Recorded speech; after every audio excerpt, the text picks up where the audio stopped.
The first time I saw my guest this evening on the television, I said, she's got it. And she does.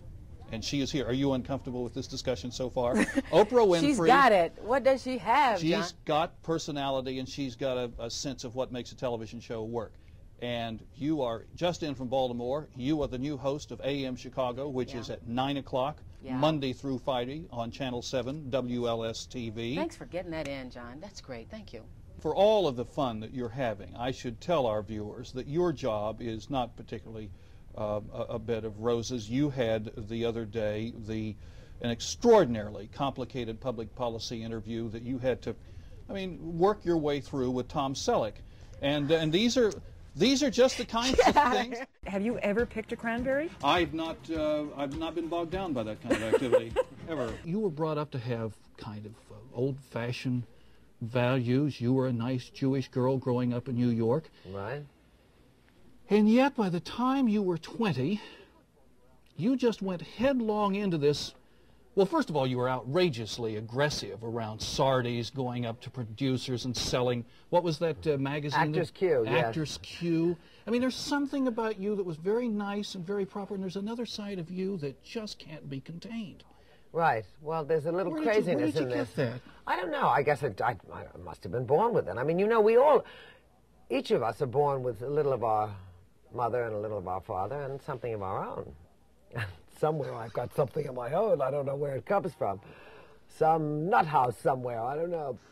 You mean you don't agree with the sign on Ken Voss's office? One of my colleagues, a work of art is never finished, it is released. No, I don't agree with that.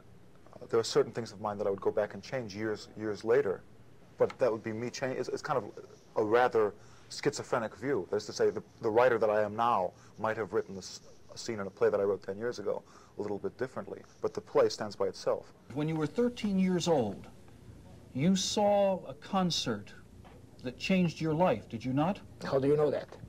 Yes. I read about that. Tell us about that. Yes, that's correct. I was at that point a so-called child prodigy, or what you want. I played the piano for public concerts, and I was, I think, quite talented. And I sat there like a sort of rabbit for the cage of absolutely hypnotized.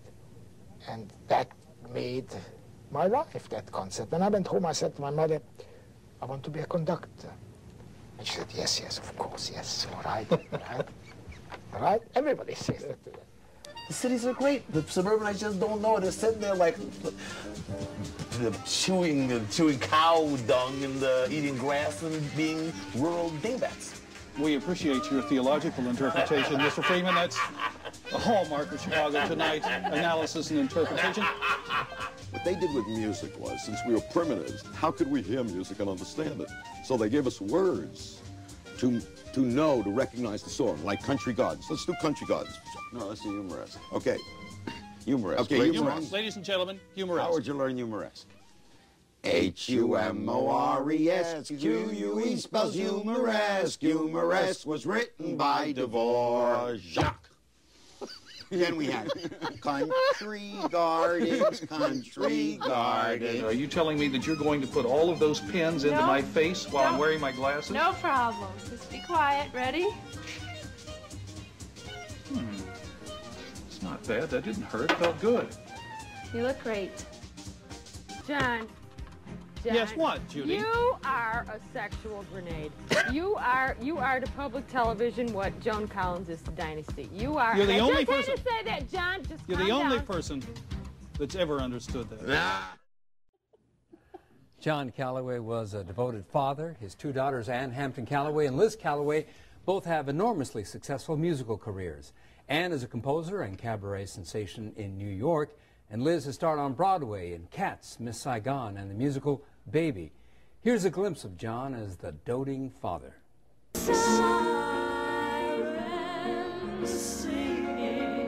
Their mother is a very well-trained singer and now a Broadway voice coach in New York.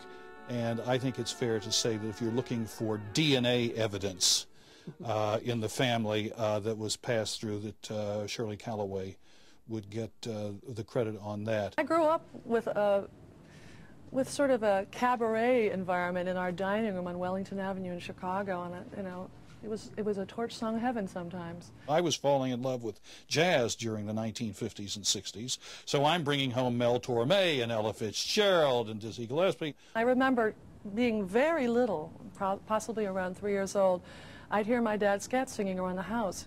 I never thought that was weird. I just thought that was music, and I didn't realize until years later that hardly anybody else scat sang. And now I think I'm one of the few jazz singers around who scat sings and doesn't have to have someone write me the arrangement.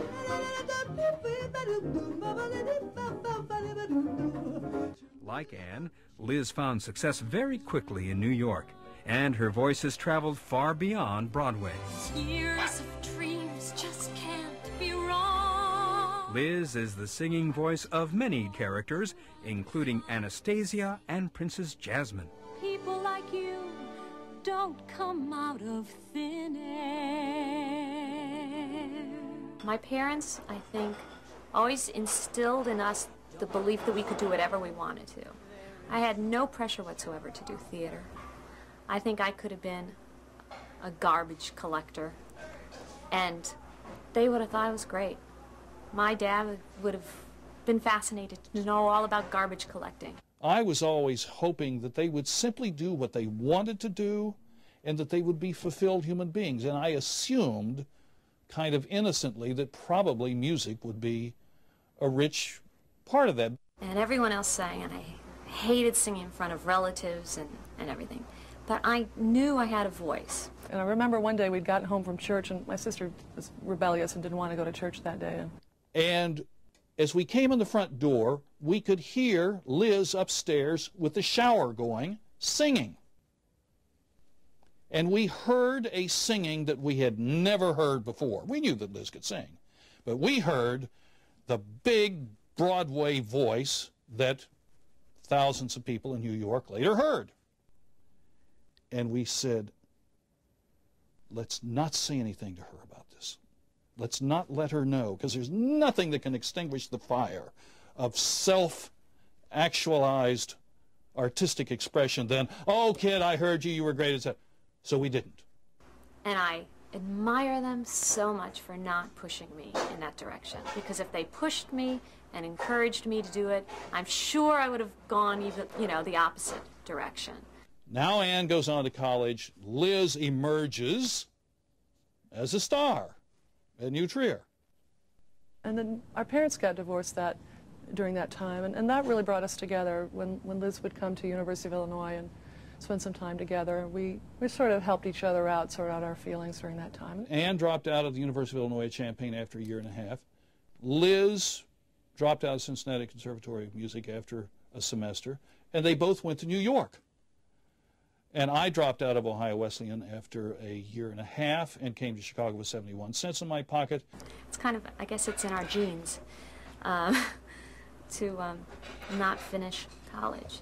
But they, my dad knew that it was right for me. I think he really has always trusted me. When I was doing my album, a tribute to Ella Fitzgerald, and I was singing the song that he loves to sing, that is his theme song called Embraceable You. And he sat in the studio, and he sat, and he listened so intently, and he didn't say one word, and he was just listening the way only he can listen. And I knew that he was singing through me in that song, in that recording. There have been those occasions when, like when Liz opened up on Broadway and Baby and sang the anthem, and Anne at Carnegie Hall and so on and so forth, in which I just break down. I mean, I'm just a total mess during and after. I'm very deeply moved by these girls. He's a real lover. I mean, he flies out to see our shows. He flies out to see our musical, Liz in a musical, or me, Rainbow and Stars for my 2-week gig. He sends flowers. He's, the other thing that people know about him is he's a real softie. I mean, he's just a mushball. He cries. He's very emotional. He's a very sensitive person. And I didn't realize this until the last 10 years or so, what a sensitive, emotional person he is.